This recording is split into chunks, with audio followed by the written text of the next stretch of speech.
Today's video is brought to you by StoryboardThat.com. Please visit TeacherCast.net/StoryboardThat for a limited time offer.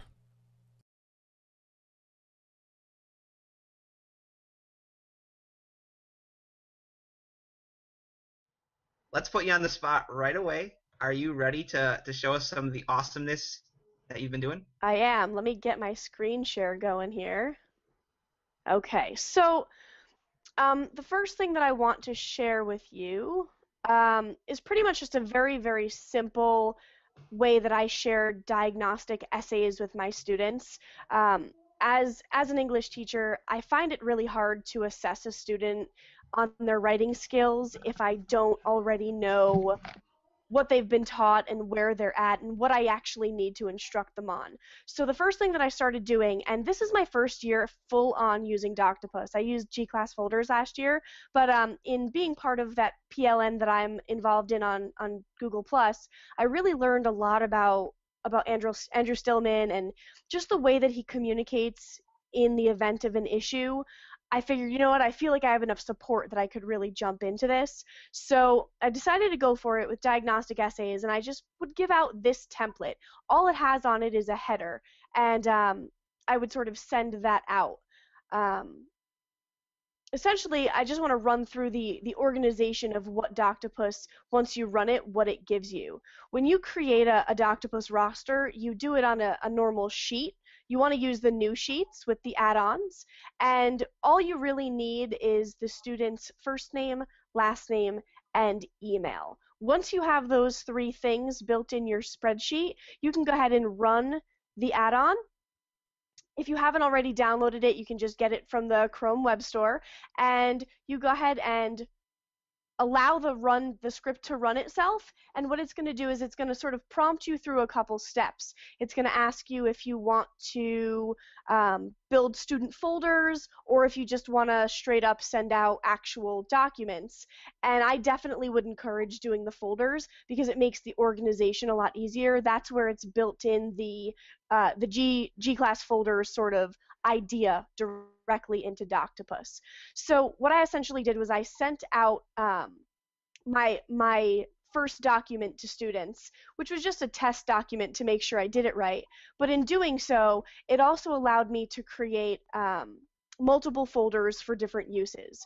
So essentially what it's doing is it's telling me to choose between a certain hierarchy of folders with different permission levels. And what it's allowed me to create is a teacher folder, which is the folder that stores all of the documents I'm sharing and creating, and the Doctopus spreadsheet that holds all the grading for Rubric, which we'll get to later. It's going to also have a class edit folder, which is a great opportunity to allow students to share with one another. And I believe the more the merrier. So if they're taking notes and if a student's absent, we put a lot of stuff in that edit folder for easy access. A class view folder, which is essentially where I can drop things in for them to view but not edit. And then each individual student folder, which as you can see, they're all listed here. As you go through the next steps, that's where it'll ask you for different permission levels. Do you want it to be each individual student? Do you want to set up things in groups? And it really asks you to sort of specify how you want to organize your Doctopus folders, roster, etc. Do you want me to run through this whole thing with you, or should I just get into the meat of what I've actually done? I think it would be beneficial if you could do a demo of just running through the actual Doctopus script, maybe some of those different features like the folders part that you did. Absolutely. All right, awesome. Okay, so let's say if I'm going to go into here, and I'm going to create myself a new spreadsheet.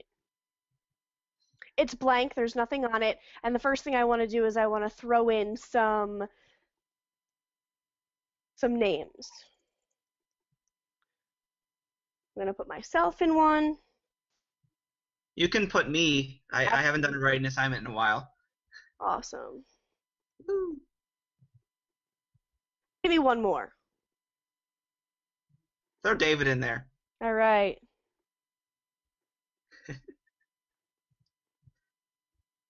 All right. For ease of purposes here, I'm going to call it Doctotest.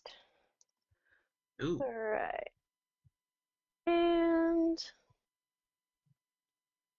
done. All right, now I just need some emails, so I'm going to pop in mine.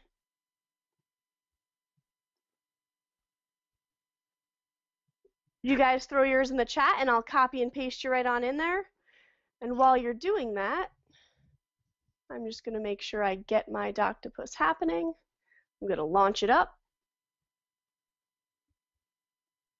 Cool beans. Cool beans. Cool beans. Throwing these emails in here where they belong. Please tell me you've seen Hot Rod, Natalie. I have not. I've not even heard of Hot Rod. Has anybody else seen Hot Rod in the chat? No? No I one have knows not what seen you're Hot doing. Rod. What is this Hot Rod you speak of? It is a movie with Andy Samberg in it. You lost me there. Oh, there's a great scene where they do cool beans. It's pretty awesome. Just YouTube it. I'm sure it's there. Sam, I see your email. Do you want to be added to this Doctopus roster? Whatever you need. All right, let's do it. Okay, so all I did was essentially launched the Doctopus add-on, which lives up there in add-ons. And now it's going to ask me what I want to do. So it asks me, do I want to select a roster or build a new one? I'm going to build a new one because this is a new group of people. Sometimes it takes a couple minutes to run. And also you might, in this particular instance, run into some issues because we're not all on the same domain, but it'll be interesting to see what happens. There are limits. You can do it outside of the domain, but sometimes you do run into a snag. So I'm going to do it directly on this sheet, but you could also import from G-class folders or from Teacher Dashboard. And as you can see, it lets you know that it's running, and then I'm going to go ahead and create the roster. And as it's working, you can see that it's working because it starts to do some things on the spreadsheet. Cool. So, question for you, and I don't know if there's an easy answer to this, but I found Doctopus to be very useful even still, even after Google Classroom has launched, just because I find it to be really quick and easy to get into, and it has a little bit more flexibility. So what are your views on that?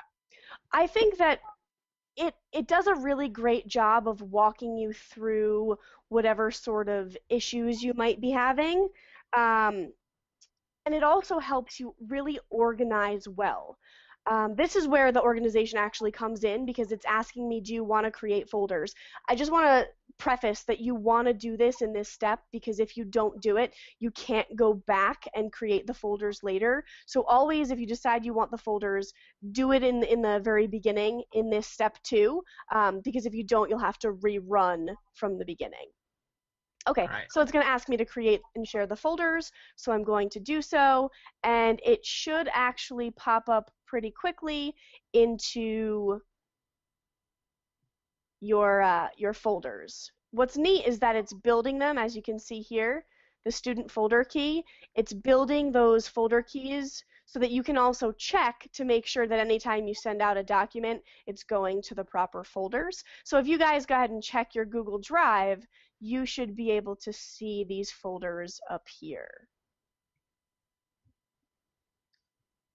Oh, that is some black magic right there. There it is. Sweet. Josh, that's mostly what tech integration is, just a whole lot of modern day black magic. Yeah. Kind of, yeah. I mean, I get those looks from people all the time. It's like, man, how did you do that? And kind of just, plugged it back into the wall. But I turned it on and followed the directions. All right, so this is where it gets really cool. You can decide how you want to have them be shared. For my particular purposes, the way that I shared the folders and the documents that I was sharing are generally individual, all the same. That essentially means that I'm going to share out a template that every single student will have dropped into their assignment folder. They will have editing rights. The whole class won't be able to see it or edit it, but you can change all of those permissions based on what you have listed here. So I'm going to go ahead and save and continue. And while I'm doing this, I'm going to go ahead back into that writing folder, and I'm going to just create a silly doc. I'm going to call it Silly doc. Silly doc. Silly doc. Guys, do your homework. No, I don't wanna. All right, so now that's Don't. living there in my writing folder. And here is my Docto testing folder.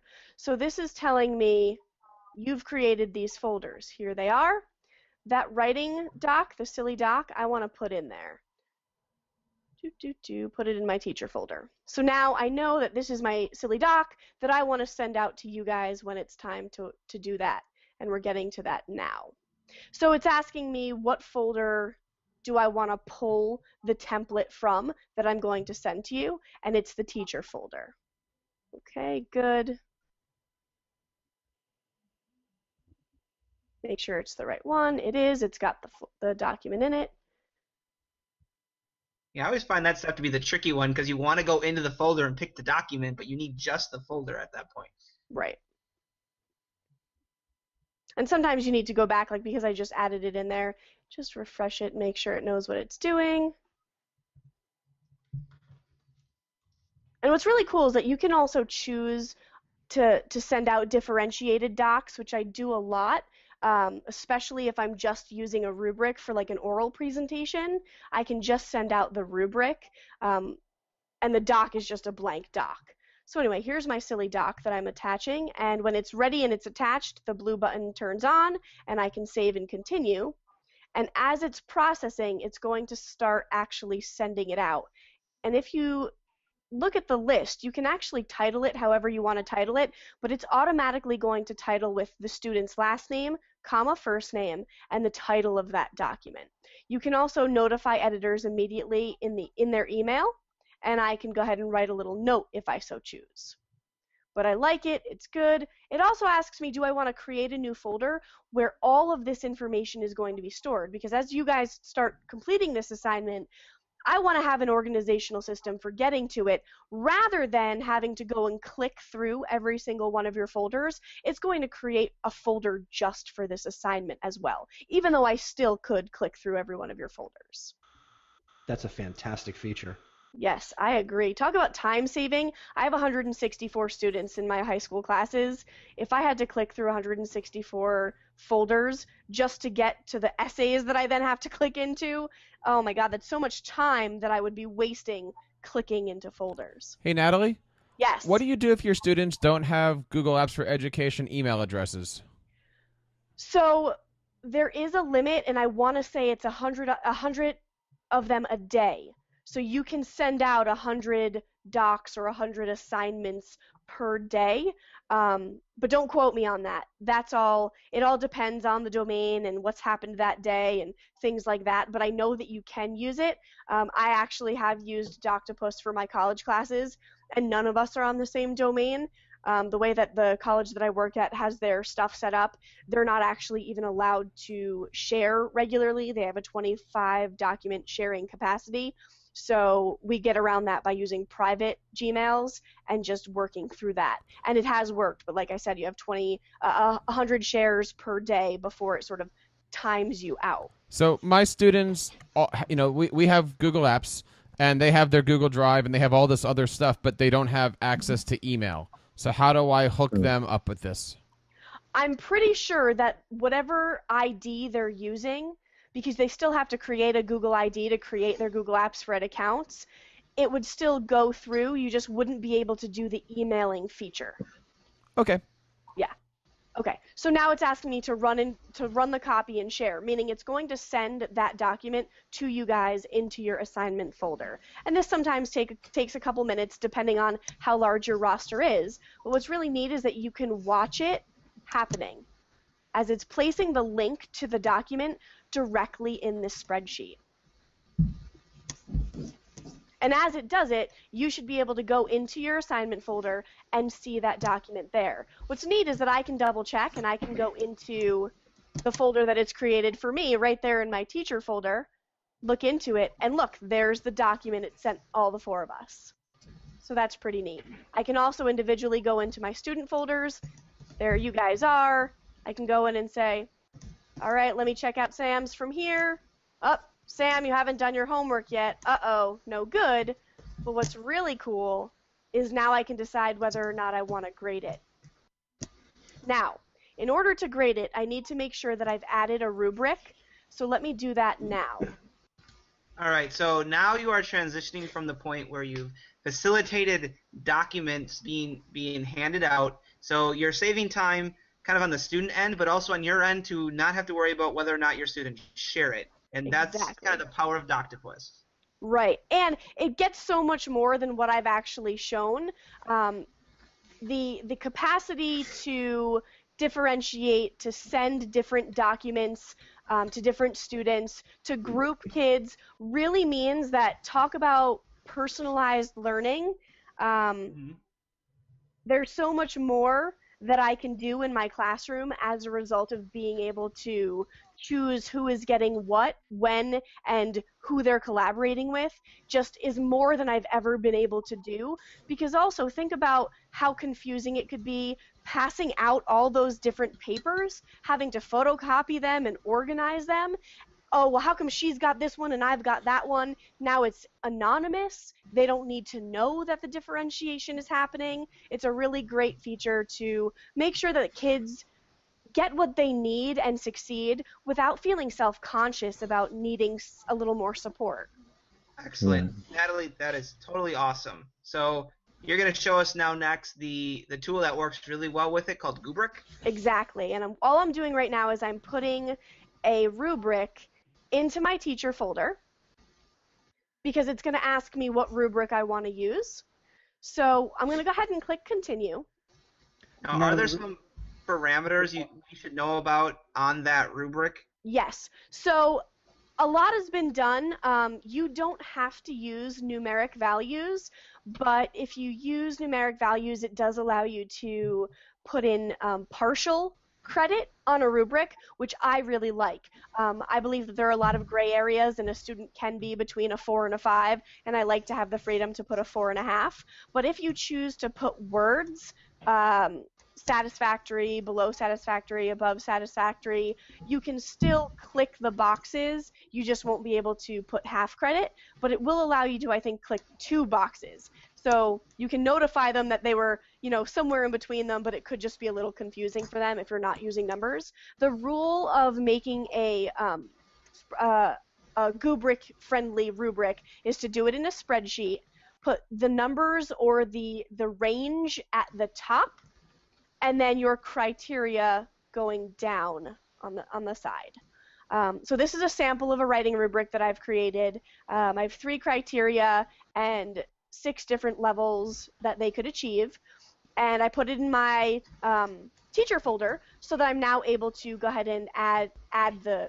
rubric. So it asks me, do I want to attach it? All right, Natalie, can we stop for a second? Just got some questions in the chat for you. Absolutely. All right, so Craig Yen asks, the documents that you're creating for Doctopus are created by documents that are in your own account, right? Correct. Okay. And then this is from Allison Piazza. That must be some relation of Mike. Wonder how he's doing. Anyways, can the student and or teacher mark the document final for grading? Yes. There is something called embargoing for docs. It's grayed out, but you can probably see it on my screen over here. All that essentially does is basically shuts their editing capabilities down for the time frame for which it has been embargoed, and a lot of teachers use this to have a due date finalized, collect the work, and then you could choose to unembargo the document, have them go in and revise it, and it will timestamp it for you. As you can see here, it does provide you with your last edit, and it will also provide you with the last teacher feedback as well. So you can embargo and unembargo multiple times, and it will record each of those for you. Awesome. That's such a great feature. I agree. I haven't used it yet because I happen to work off of giving them a lot of flexible due dates, and I have them work sort of in chunks. So I haven't had the need to embargo yet, but I love that idea where, especially if it were a final exam, if I were able to go paperless and virtual with some sort of an exam and to actually be able to embargo it would be very, very useful. Awesome. Now, All right, Rubric, so I have a question for you. Yeah.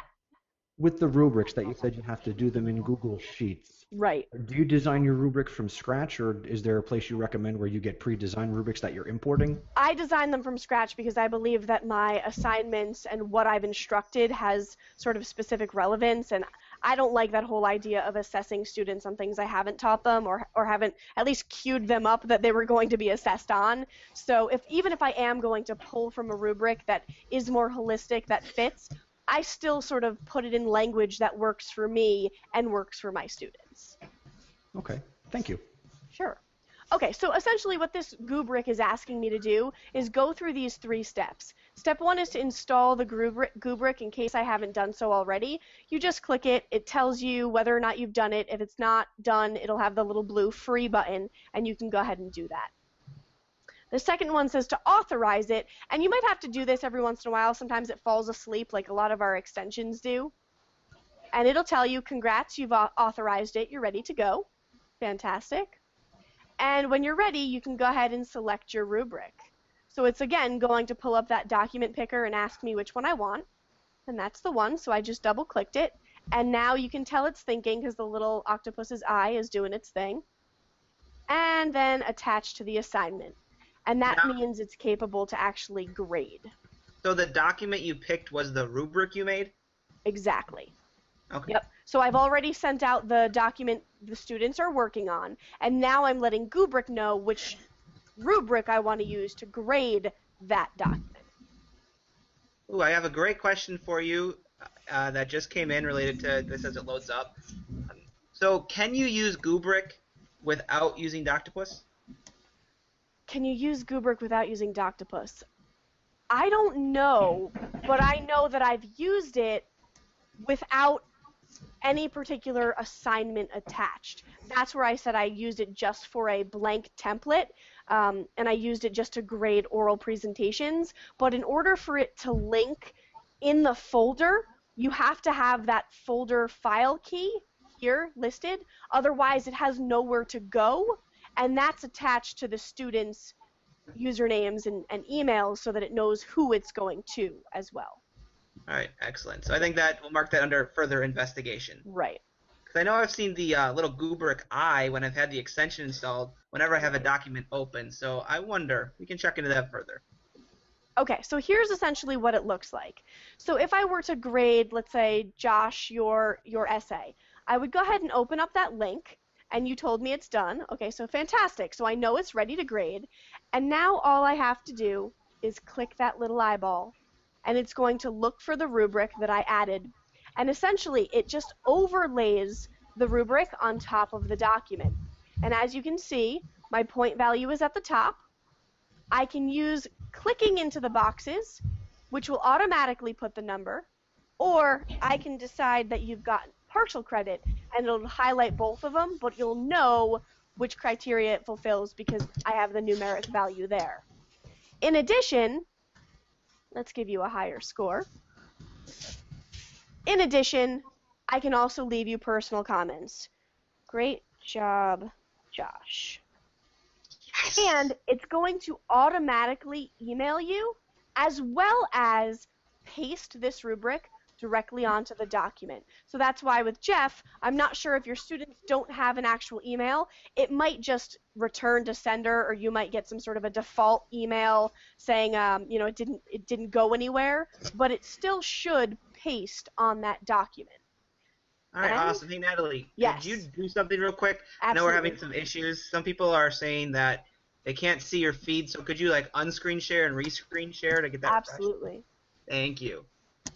All right, so you were saying that as soon as you finish filling out the rubric, when you're done, it automatically emails that to the student? Exactly. So as long as you gave me a viable email address, you should be able to check your email right now, and you should see an email from me with your graded rubric.